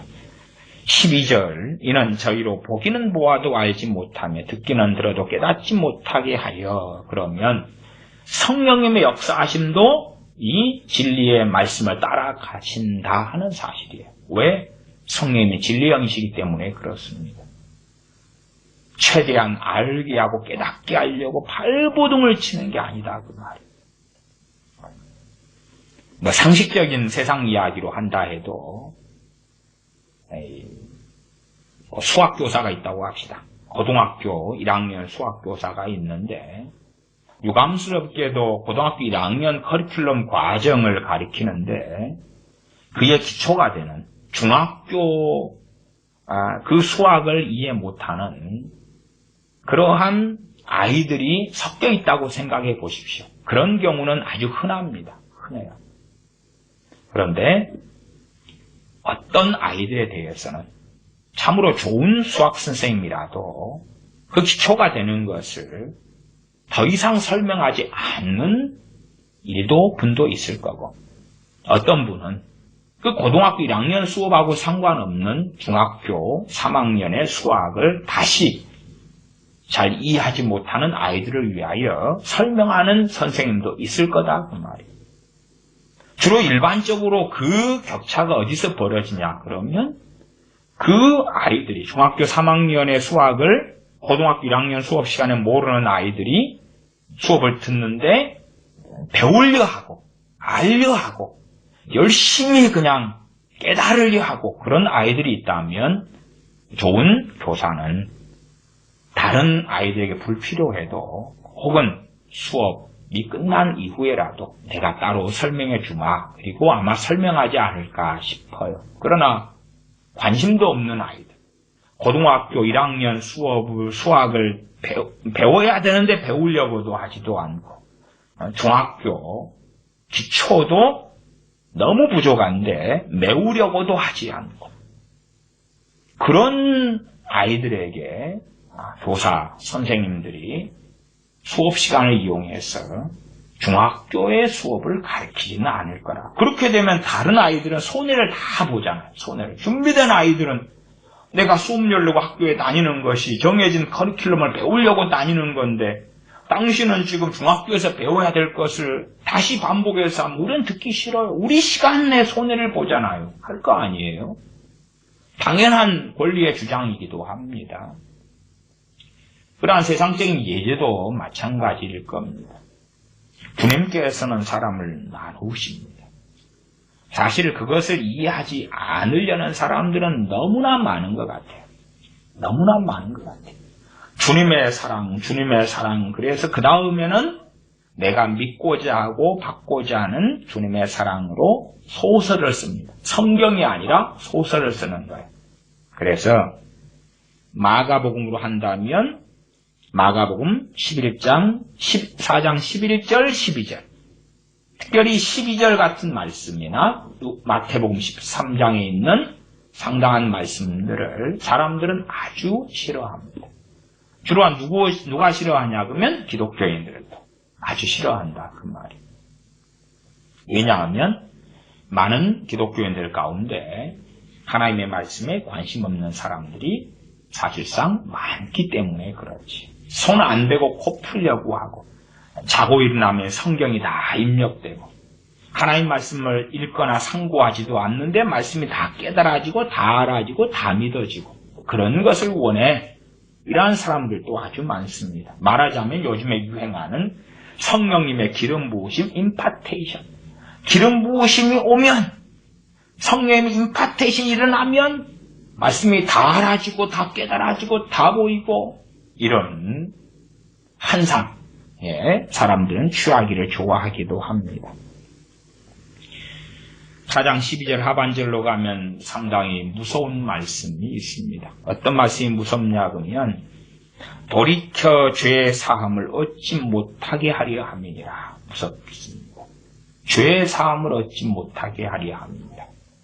그러면 주님께서 이 땅에 구원주로 오신 건 맞는데 그래서 믿는 사람들로 하여금 죄의 사함을 얻게 하시려고 오셨는데 그런데 왜 죄의 사함을 얻지 못하게 하려고 쓰신 방법 중에 하나가 비유로 말씀하시고 비유의 뜻을 설명하지 않으신다는 것이다 그 말이에요. 죄의 사함을 얻지 못하게 하려고. 그러면 사람들이 싫어하죠. 기독교인들도 싫어하는 것은 우리의 자녀들, 남편이나 아내나 부모, 형제들 가운데 안 믿는 사람들이 있잖아요. 주님은 2000년 전에만이 아니라 지금도 성령님을 통하여 이렇게 행하시기 때문에 그렇습니다. 이렇게 행하시기 때문에. 그래서 마태복음 5장에 있는 팔복이 나와 있는 것입니다. 심령이 가난한 자에게, 의에 줄이고 목마른 자, 애통하는 자, 온유한 자, 가평케 하는 자, 마음이 청결한 자, 의를 위하여 핍박을 받는 자, 주님으로 인하여 핍박받는 자, 그런 자들에게 복이 있다 말씀하시는 것입니다. 그렇지. 마음이 가난한 자, 애통한 자, 의에 줄이고 목마른 자가 아니라 지멋대로 살고 정욕대로 살고 탐욕대로 살고 그런 사람이 아니다 그 말이죠. 그래서 씨 뿌리는 이 네 가지 땅이 그런 것 아닙니까? 돌밭 열매 맺지 못해. 가시떨기에 뿌려진 씨 열매 맺지 못해. 길가 땅 열매 맺지 못해. 왜 그렇습니까? 그들에게 소위 충분한 은혜가 부어지지 않기 때문에 그러겠지. 충분한 은혜가. 우리가 돌밭에 씨를 뿌려도 나면 그래도 열매까지 보려면 충분한 물을 공급하고 돌밭이지만 거름을 그만큼 잔뜩 주면 그러면 안 죽고 살 수 있다고 말이에요. 열매 맺을 수도 있다고 말이에요. 그러나 그렇게 하지 않는다는 거지. 그래서 돌밭 같은 경우는 말씀이 그렇게 나와 있다 그 말이에요. 4장 17절에 주님의 설명하심을 보면 돌밭이니까 그 속에 뿌리가 없어 잠깐 견디다가 말씀을 인하여 환난이나 핍박이 일어나는 때에는 곧 넘어지는 자요. 말씀 때문에 환난과 핍박이 일어난다 그랬지. 말씀 때문에 복 받는다는 게 아니에요. 말씀 때문에 환난과 핍박이 일어난다 그 말이에요. 그러니까 자빠지죠. 말씀이 성취되고 이루어지고 역사하고 예를 들어서 말씀 중에 하나는 뭡니까? 기도하라 그 말이에요. 기도하라. 그러면 기도를 열심히 했는데 응답이 있으면 좋지요. 왜 기도하겠습니까? 때로 다급하고 절박하고 기도 외에 하나님 외에는 답이 없고 그러니까 자식이 죽어가고 있어요. 기도해라. 하나님 내 자식을 살려주시옵소서 기도하는데 구하라 그러면 주실 것이요. 찾으라 그러면 찾을 것이요. 문을 두드리라 그러면 너에게 열릴 것이라. 하고 이제 하나님께 내 자식을 살려주시옵소서 치료해 주시옵소서 그랬는데 죽었어요. 죽었어요. 그러니까 자빠져 버릴래. 자빠지지요. 자빠져. 넘어지지. 제가 지난 시간에도 말씀드렸습니다마는 유명하다는 목사님의 얼굴을 가려놓고 이제 설교를 이렇게 관성을 가지고 들어요. 유명한 목사님이니까 무조건 아멘 해야지. 저분은 박사님이고 교수님이고 유명하니까 아멘 해야지가 아니라 얼굴을 가려놓고 들어요. 얼굴을 가려놓고 선입견을 버리고 얼굴을 가려놓고 딱 들으니까 야, 이상한데? 얼굴을 딱 펴놓고 들으니까 야, 저분이 맞겠지. 그래서 큰일 난단 말이에요. 큰일 나. 한국에는 그런 큰일 나는 일들이 굉장히 많아요. 실제로 한국 교회에서 존경받는 유명한 대다수의 목사님들이 전문 용어로는 빨자로 시작하고요. 더 깊게는 이야기 안 하겠습니까? 안 하겠습니다만은 일반적인 말로는 사회주의자, 공산주의자들입니다. 북한 김정은, 과거의 김정일, 그 앞에 김일성과 함께 해왔던 사회주의자, 공산주의자들이 대한민국에 알아주는 유명한 다수의 유명한 목사님들이 혹은 플러스 지금으로 하면 WCC, WEA 목사들이 종교통합과 종교다원주의로 가는 WCC, 그 다음에 포용주의로 해서 결국은 보수 쪽에서 포용주의로서의 종교통합으로 길을 걸어가는 WEA. 근데 우리가 존경하는 굉장히 유명한 원로 목사님들, 아주 유명한 어떤 목사님들, 세상은 상당수가 그렇습니다. 그것이 한국교회가 이제는 직면하고 있는 진실이고 현실입니다. 물론 보통의 한국교회 교인들은 외면하며 생각하기 싫어하고 야, 저분이 CTS에서 CBS에서 설교하시니까 아멘 옳겠지 맞겠지. 그러나 이제 좀 더 객관적이 되려면 얼굴을 가려놓고 음성 변조도 해놓고 들어야 돼요. 그래서 정말로 말씀이 그러한가? 바르게 말씀하는가? 그러면 주님께서 이 말씀하실 때에 주님의 얼굴을 가려놓고 모자이크 처리해놓고 음성 변조해놓고 우리는 물론 우리 주님의 정확한 얼굴도 모르고 음성도 모릅니다. 말씀을 통한 음성은 우리가 알아도 사람의 몸을 입고 오신 주님의 육성을 육성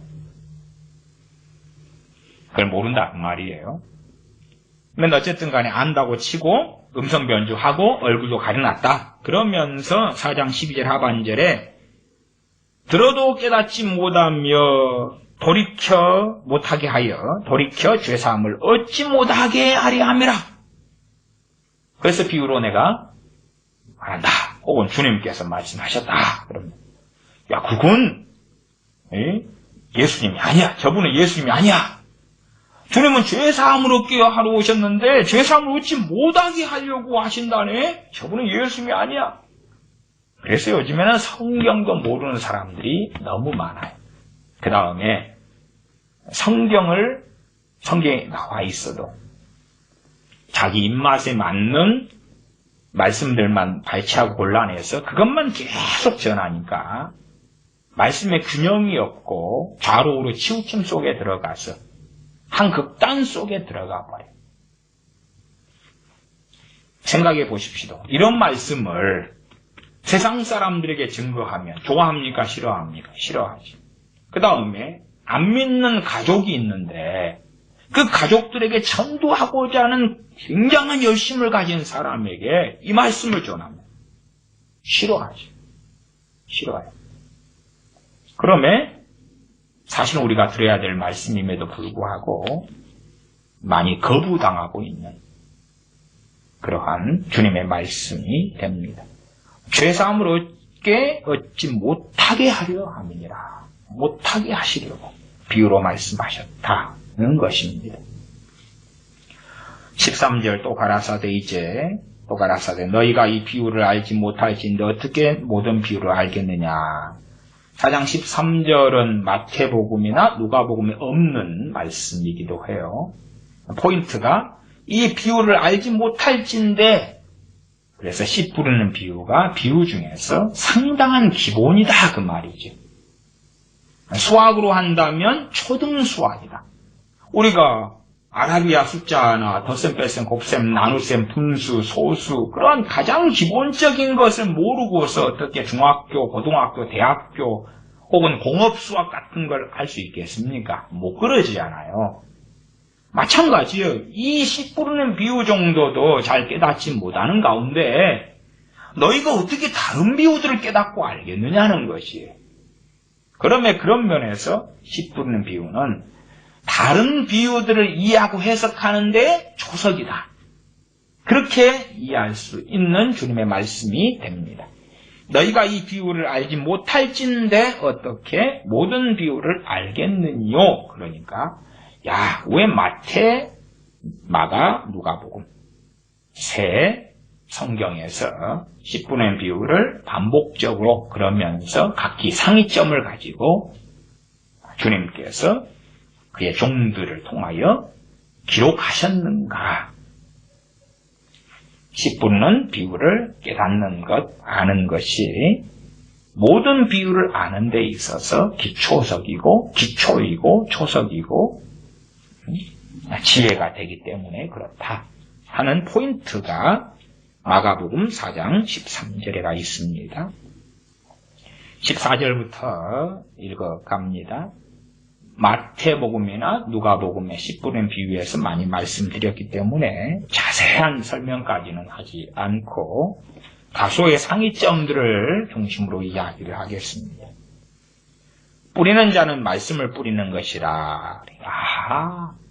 말씀 뿌리는 것이라. 그러니까 주님께 와서 듣지 않은, 비유 해석을 듣지 않은 사람들은 말씀 뿌리는 건지 몰랐던 거겠지. 그냥 씨 뿌리는 비유죠. 말씀 뿌리는 게 아니라 말씀을 뿌리는 거라. 말씀을 뿌리는 거라. 말씀을 누가 뿌립니까? 우리도 뿌리죠. 우리도 뿌리는데 이제 누구에게 뿌려요? 사람한테 뿌리잖아요. 그러니까 사람들이네. 말씀을 뿌리는데 길가 사람들, 길가 땅의 사람들은 이런 결과가 생기고 돌밭 사람들 이런 결과가, 가시덤불 사람들이 이런 결과가, 좋은 땅은 이런 결과가 생기는구나 알 수가 있지요. 그래서 어리석지 않은 사람들은 어떻게 하면 돌밭을 좋은 땅으로, 길가를 좋은 땅으로, 가시덤불을 좋은 땅으로 바꿀 것이냐. 그리고 또한 각 개인의 문제가 내 가시덤불을 어떻게 좋은 땅으로, 내 돌밭에서 돌을 어떻게 캐내서 좋은 땅으로, 내 길가 사람이 밟고 밟아가지고 딱딱하게 변해버린다. 실제로 밭을 가르는 다음에는 농사꾼들은 그 밭을 밟고 지나가는 것을 아주 조심합니다. 왜냐하면 밭을 가르는 다음에 함부로 밟고 지나가면 발로 밟아가지고 딱딱하게 됐잖아요.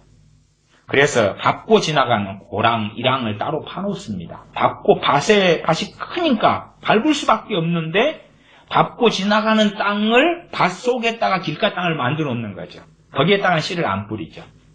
그렇게 해서 이제 사이사이로 밟고 지나가도록 하는데, 잘 모르는 아이들이나 부주의한 그러한 사람들 같은 경우는 그냥 농사 짓는 길가 땅으로 만들어지지 않은 곳을 밟고 지나가니까 좀 곤란해지기도 하지요. 말씀을 뿌리는 것이라. 15절, 말씀이 길가에 뿌리웠다는 것은 이들이니 곧 말씀을 들었을 때에 사단이 즉시 와서 저희에게 뿌리는 말씀을 빼앗는 것이요. 사탄이 어디 있습니까? 사탄의 활동은 어떻게 합니까? 지금 바쁘다는 걸 알 수가 있지요. 왜 바쁩니까?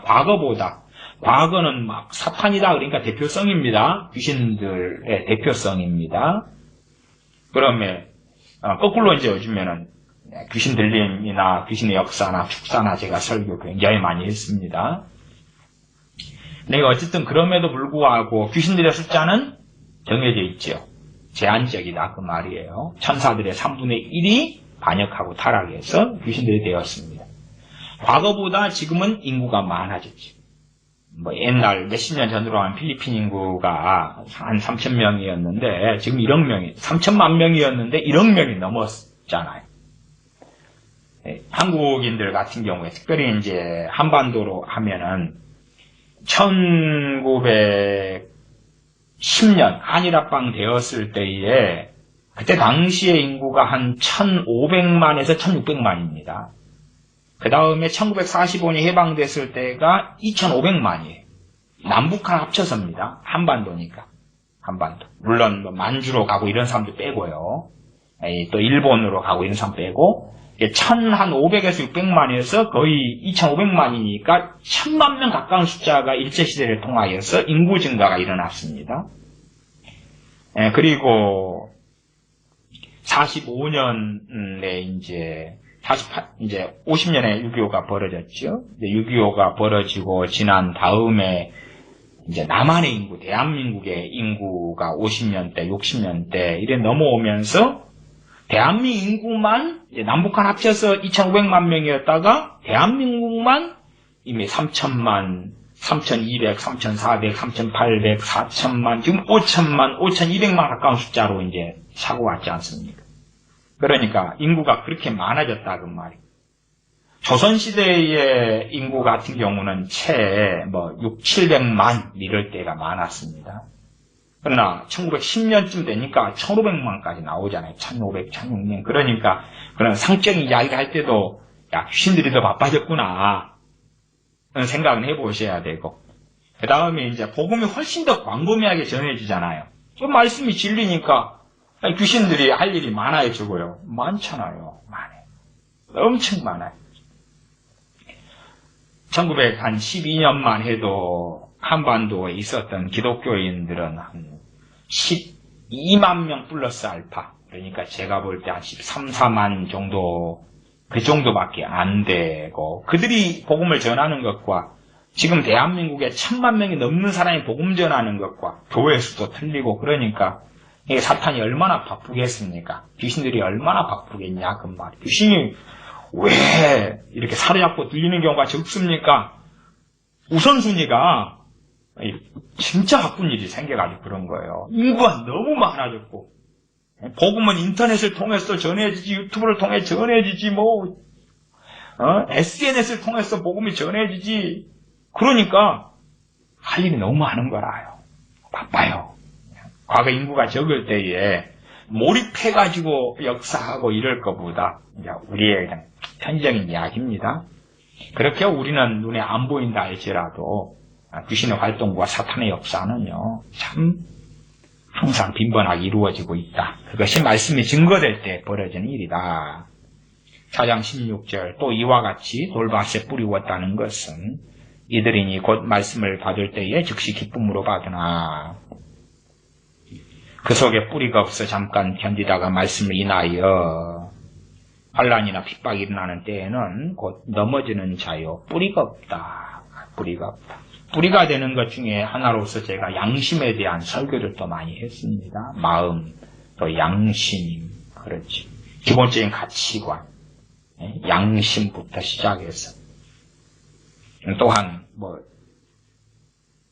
그러한 상담 이런 쪽에서는 이러한 돌덩이들을 상처라 이렇게 말하기도 합니다. 저는 상처보다도 증오심, 미워함, 용서하지 않음 이런 것들을 그렇게도 볼 수 있습니다. 그래서 돌의 종류는 참으로 다양하겠지요. 그런 것을 캐내어야지만이 씨가 뿌려졌을 때에 혹은 잘 열매 맺는 그런 밭땅이 될 것입니다. 18절입니다. 또 어떤 이는 가시떨기에 뿌리우는 자니 이들은 말씀을 듣되 세상의 염려와 재리의 유혹과 기타 욕심이 들어와 말씀을 막아 결실치 못하게 되는 자요. 일단은 19절 가시덤불에 뿌리운 사람. 마태복음으로나 누가복음에서는 가시떨기에 뿌려졌다는 것은 이렇게 성경에 기록됩니다. 그리고 마가복음은 가시떨기에 뿌리오는 잔이 이렇게 사람으로 나오죠. 그리고 4장 19절에 이제 가시떨기 땅에 대해서 마태복음은 세상의 염려와 재리의 유혹 두 가지가 나오고요. 두 가지만 기록이 났어요. 세상의 염려, 재리의 유혹 대표성입니다. 그리고 마가복음에서는 기타 욕심이 들어와. 그래서 기타 욕심이 나와 있어요. 좀 더 이 마가복음에서는 중심을 가지고 기록되어졌다 하는 것을 생각해 볼 수가 있습니다. 누가복음을 봐볼까요? 누가복음 8장을 봐보겠습니다. 누가복음 8장에서는 또 다른 것이 나와 있어요. 8장 14절을 보겠습니다. 14절. 그래서 마가복음, 마태복음, 마가복음, 누가복음 이 부분이 좀 가시떨기 부분에 주의하면 좀 다른데 누가복음 8장 14절 봅니다. 가시떨기에 뿌리 떨어졌다는 것은 말씀을 들은 자니 지내는 중 말씀을 들어가지고 이제 지내는 중 말씀을 들었어요. 그 다음에 싹이 났잖아요. 그러니까 이 사람을 지내는 중글이 나왔으니까 좀 더 이 누가복음이 최고 짧은데 자세한 게 있잖아요. 지내는 중 그러니까 말씀을 듣고 받았어요. 싹이 났잖아요. 크리스천이 아니에요. 크리스천이죠. 크리스천이라고 말이에요. 크리스천이. 저는 거듭난 사람이다. 그 말. 거듭난 사람. 우리가 거듭나자마자 알곡을 맺히는 게 아니잖아요. 씨가 뿌려진 다음에 싹이 나고 자란다고 말이에요. 소위 초신자. 그리고 거기에서 거듭난 사람, 영생을 얻은 사람, 하나님의 자녀가 된 사람, 아바 아버지라 부르는 사람, 중생할 사람이다 그 말이에요. 지내는 중 그러니까 하나님의 자녀로 백성으로 지낸다고 말이에요. 지내는데 첫째 인생의 염려, 이생의 염려, 두 번째 재리 그렇게 나왔죠. 재리, 돈, 재물이죠. 돈, 재물. 그 다음에 일락이 여기 첨가되어 있죠. 일락이. 주님께서는 다 말씀하셨는데 그의 종들에게 누가에게는 너는 일락까지 주님께서 다 말씀하신 건데 그까지 다 기록해라. 그러시고 마가에게는 일락 조금 빼고 그 다음에 이제 기타 욕심 부분까지 너는 집어넣고 이런 식으로 성령의 감동이 있었다 그 말이에요. 8장 14절 그래서 일락의 기운이 막혀 온전히 결실치 못하는 자다. 일락이 뭐냐 그러면 인생의 향락을 이야기합니다. 인생의 향락. 어떤 사람은 먹는 거, 먹방이죠, 먹방. 먹는 것. 먹는 것이 인생의 향락. 과거의 로마 사람들처럼 먹고 또 토하고 먹고 토하고. 한국의 일락은 먹는 것과 여행하는 것. 여행.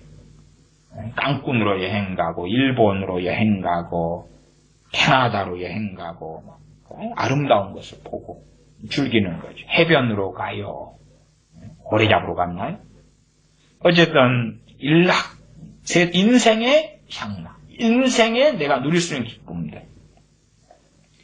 저는 금욕주의자도 아니고 금욕주의에 반대합니다. 그래서 취미생활을 가지거나 여행을 하거나 이런 것을 저는 찬성합니다. 그러나 그것이 주님의 자리를 대신하면 안 된다 그 말이에요. 우리의 목표와 중심이 하나님께서 우리에게 주신 것을 누리는 건 좋은데 그것이 중심으로 올라오면 그 사람은 가시떨기 땅이 되고야 말겠지. 그래서 일락, 인생의 향락. 어떤 사람은 제가 메이크업, 루이비통이나 그런 것들을 가지는 걸 반대하는 건 아니에요. 나 그런 아주 비싼 명품들을 가지는 것이 향락, 인생의 기쁨이 되는 것. 그렇게 되어져 버린다면 그 사람의 는 제대로 된 열매를 맺지 못할 거라.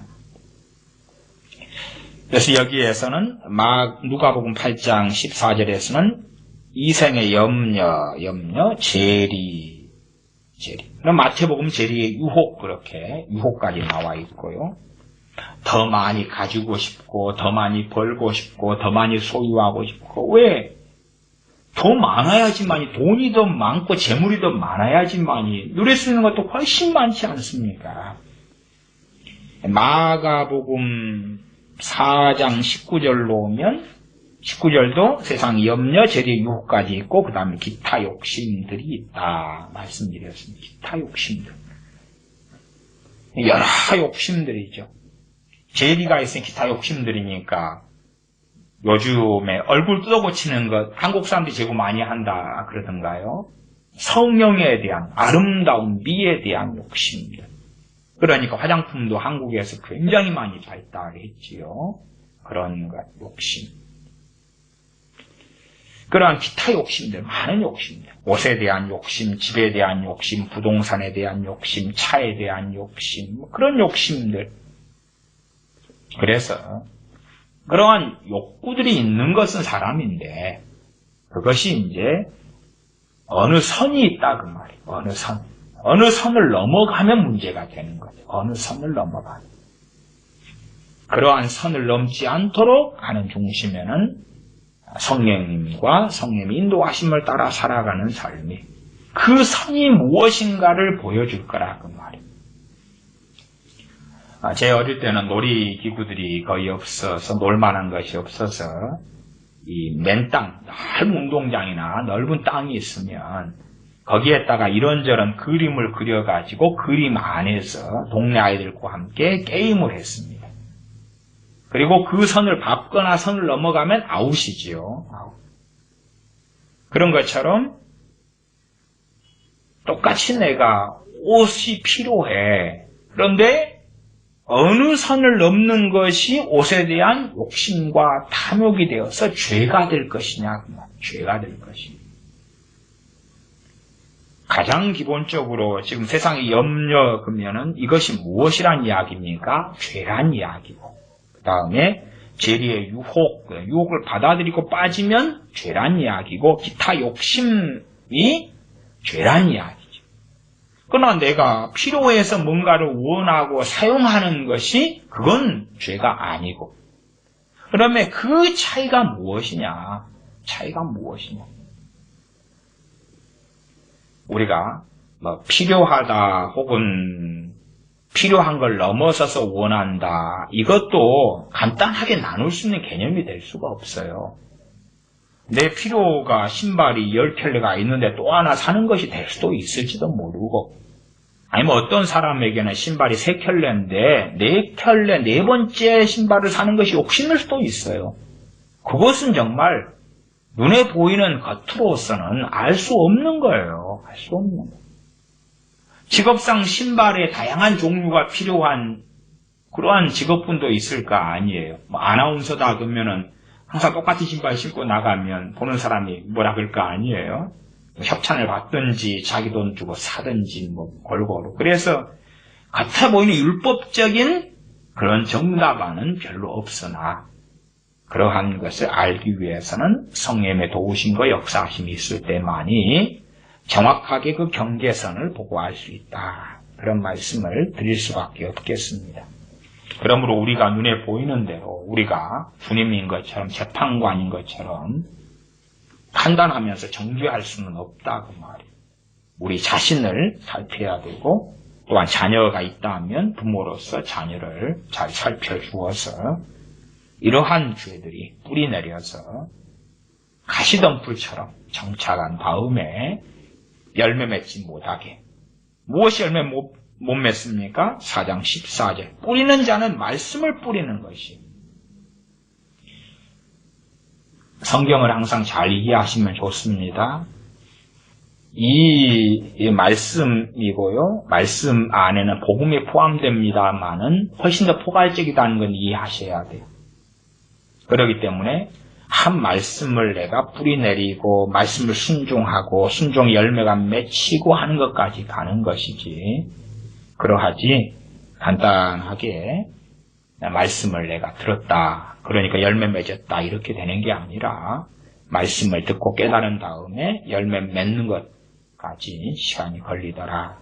그럴 때가 많더라 하는 것입니다. 4장 20절 좋은 땅에 뿌리웠다는 것은 곧 말씀을 듣고 받아 30배와 60배와 100배의 결실을 하는 자니라. 특별히 이제 말씀을 듣고 받아 4장 20절에서 마태복음과 누가복음은 상이점을 좀 가지는데 그럼에도 마가복음과 마태는 좀 비슷한데 누가복음은 꽤 다릅니다. 일단은 마태복음을 13장을 보면 23절 말씀을 듣고 깨닫는 자니 그랬죠. 말씀을 듣고 깨닫는 자니 그랬고 마가복음 4장 20절은 말씀을 듣고 받아 이랬고 그러니까 받았다는 말을 깨닫는 것을 받아 이렇게 기록이 서로 다르지요. 말하자면 의미로서 주님의 말씀을 바르게 증거했고 성령님은 그렇게 기록하시도록 역사하셨다는 사실이에요. 항상 아셔야 됩니다. 성경의 기록자의 주인공은 사람이 아닙니다. 성령님의 감동을 받아 사람이 기록한 것이고 성령님께서는 마가에게는 받아 이렇게 기록하게 하셨고 마태에게는 깨달아 이렇게 기록하게 하셨다는 것입니다. 깨닫는 자니 말씀을 듣고 깨닫는 자니 그리고 마가복음 4장 20절은 말씀을 듣고 받아. 그러면 살피면 말씀 받았다는 의미가 깨달았다는 의미구나. 받았다, 깨달았다는 의미구나. 그렇게도 이해할 수도 있고 또한 자세히 복잡하게 설명하기는 그렇습니다만은 얼마간의 상이점도 존재한다. 까지는 말씀드리고 누가복음으로 가겠습니다. 누가복음 8장에는 좀 더 다릅니다. 성령님께서는 누가에게는 이렇게 기록하라 하신 거예요. 8장 15절에 좋은 땅에 있다는 것은 착하고 좋은 마음으로 말씀을 듣고 지키요. 훨씬 더 좀 더 이 10분의 비유로서는 가장 분량이 적은 게 누가복음인데 포인트가 다르죠. 그러니까 각기 지금 씨 뿌리는 비유가 동일한 것과 포인트가 다른 것으로서 3번이 기록되어져야 했다. 이런 결론을 내리는 게 옳겠습니다. 착하고 좋은 마음으로. 핵심이 무엇이다? 좋은 땅의 핵심은 착하고 좋은 마음으로. 그래서 제가 우리의 자녀 교육에 있어서도 선한 양심, 성경적인 가치관, 착하고 좋은 선한 양심을 가지도록 양육하는 것이 구원받는 데의 핵심이고 또한 열매 맺는 하나님의 자녀로 살아가는 데 핵심이고 배교하지 않는, 주님을 배반하지 않는, 주님을 부인하지 않는 세상 사람이 아니라 하나님의 사람으로 사는 핵심이 착하고 좋은 마음을 가진 사람이 되게 하는 것이다 하는 것입니다. 그러면 씨가 뿌려졌는데 착하고 좋은 마음을 가진 사람은 100배, 60배, 30배, 반대로 30배, 60배, 100배의 열매를 맺는다 하는 것이지요. 누가복음에서는 100배, 6배, 30배가 없고, 그리고 결실한다, 거기에 포함되어 있는 게 8장 15절에 보면 인내가 나와 있어요. 인내가. 농사 짓는 건 당연하게 인내가 필요하죠. 좋은 땅에 있다는 것은 착하고 좋은 마음으로 말씀을 듣고 지키어.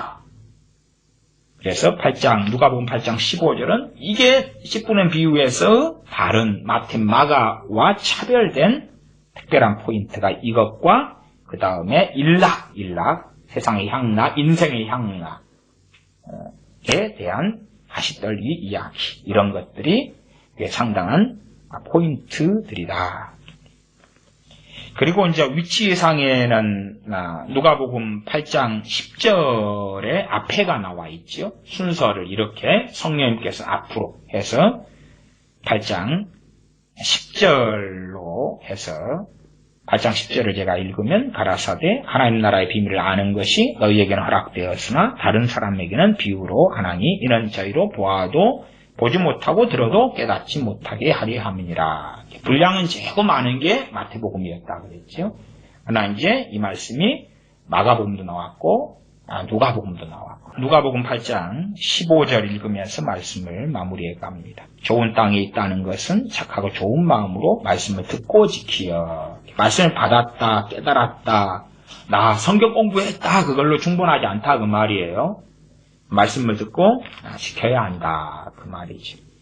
실제로 성경 공부를 한다 그럴 때 되면요 자세한 게 필요 없어요. 왜? 성경 공부를 하는 데서 멈추면요 삶하고 충돌하지 않거든요. 삶의 현장으로 가려면 사실은 많은 설교들이, 많은 성경 공부가 얼마나 부족한지를 절감하거든요. 막상 공론을 하는 성경 공부나 설교 등은 듣기가 쉬워요. 왜 듣기가 쉽냐 그러면 예화를 사용하고 예제를 들고 하면서 나를 삶의 현장을 끌고 갈 필요가 없으니까 그냥 듣는 것을 만족하면 되거든요. 헬라어가 이렇고 시브리어가 이렇고 그리고 지나가면 되는 거예요. 밥하는 걸 설명하는 것은 아주 쉽습니다. 그러나 실제로 밥하는 현장으로 들어가 보니까 구체적인 질문들이 나오는 거예요. 방언 기도에 대한 설교들을 저는 여러 차례 꽤 해왔습니다. 그러면 방언에 대해서 간단하게 이야기할 때는 방언 기도하는 현장으로 안 갈 때는 방언에 대한 설교 듣고 그래 그렇다고 알았어. 그러나 막상 방언 기도를 이제 하고 살 때는 정말 필요한 쾌천 마크, 이해, 깨닫는 것 많이 필요하다고 말이에요. 그냥 맹목적, 맹신적으로 방언만 해서 되는 문제가 아니구나 하는 삶의 현장으로 가야 되기 때문에.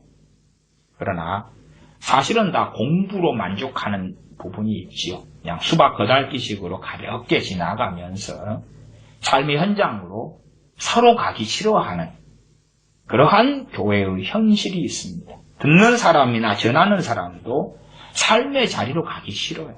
성경은 공부로 끝내자. 성경 공부 비상적으로 가볍게. 자, 실판에서 요리하는 것, 탕수육 만드는 거 설명해 줄게요. 가볍게. 순서 이래요. 레시피 이래요. 통과. 밥하는 거 설명해 줄게요. 이렇게 물을 어떻게 맞추고 그렇게 해서 쌀을 어떻게 넣고 뜸을 어떻게 들이고 대강 그리고 끝내요.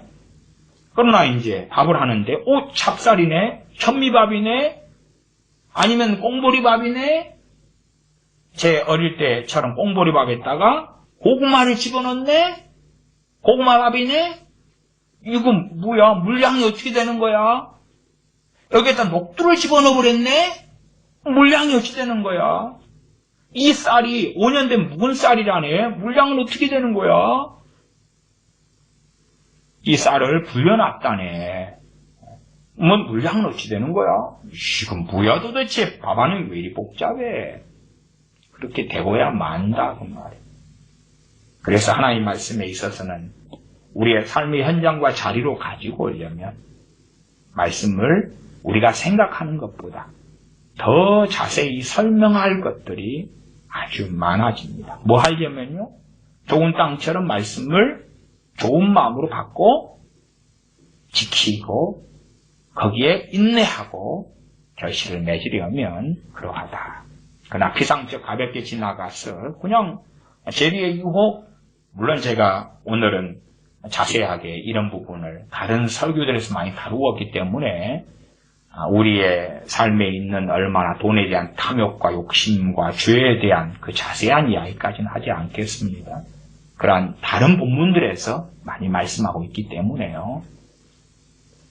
나 죄의 유혹에 대한 어떤 설교가 있다 그러면 우리 삶에 있는 죄의 유혹을 말씀을 가지고 파헤쳐야지 우리의 돈에 대한 탐욕과 욕심과 집착과 돈으로 인한 앞으로 연결하면 세상 염려를 가지고 하나님 앞에 나아갈 것 아니냐 그 말이에요. 그래서 우리는 성경 공부를 좋아합니다. 공부를. 마찬가지로 성경 공부는 마태복음, 마가복음, 누가복음은 공간복음이니까 내가 3시간 만에 뚝딱 해줄게. 3시간 만에, 5시간 만에 뚝딱 해줄게. 그런 걸 좋아하는 거예요.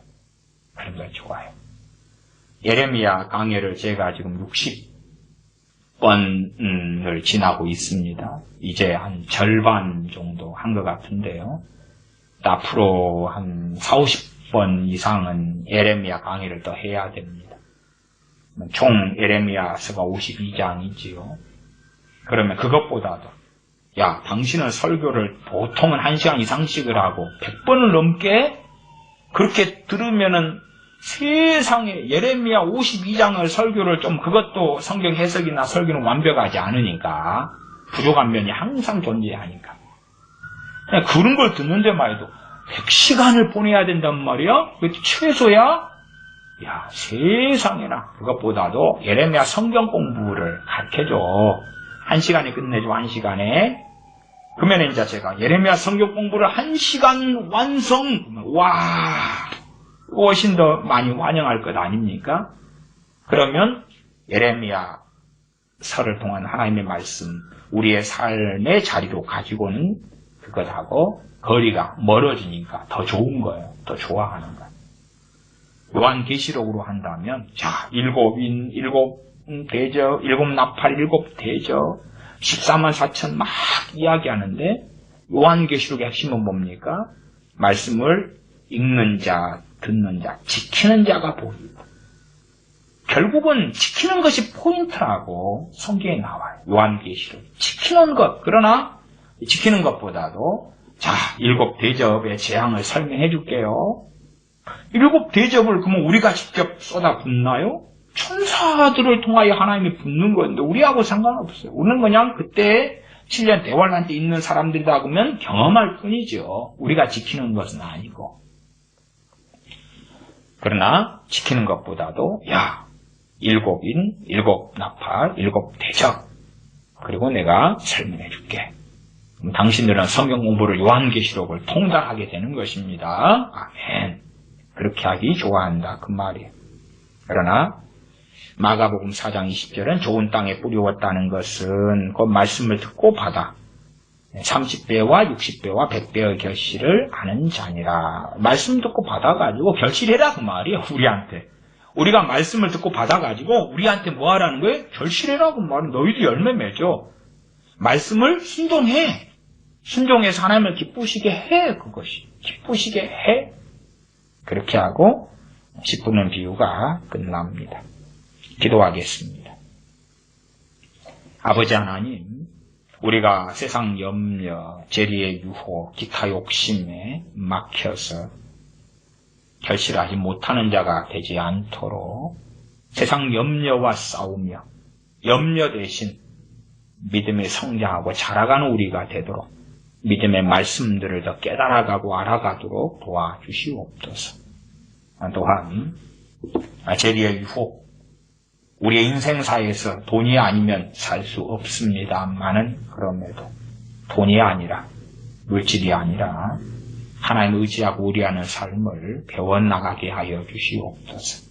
각기 사람마다 다양성 속에서 기타 욕심들이 또한 기타 욕심들로 인한 죄의 양상들이 많이 다르지만 우리 각자가 어떠한 욕심들 가운데 주님과 다른 길을 걷는 삶의 부분들이 있는지 성령님께서 우리를 조명하시며 깨닫게 하여 주셔서 우리 안에 있는 여러 다양한 욕심들이 드러나서 우리가 그러한 죄들을 깨닫고 회개하며 진리 가운데 서게 도와주시옵소서.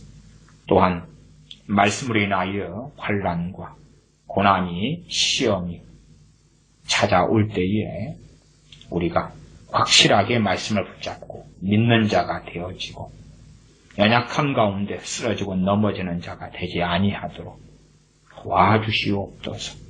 착하고 좋은 마음으로 말씀을 받고 깨닫고 지키어서 100배, 60배, 30배의 결실을 하는 우리가 되도록 우리에게 아버지 하나님 긍휼과 은혜를 베풀어 주시옵소서.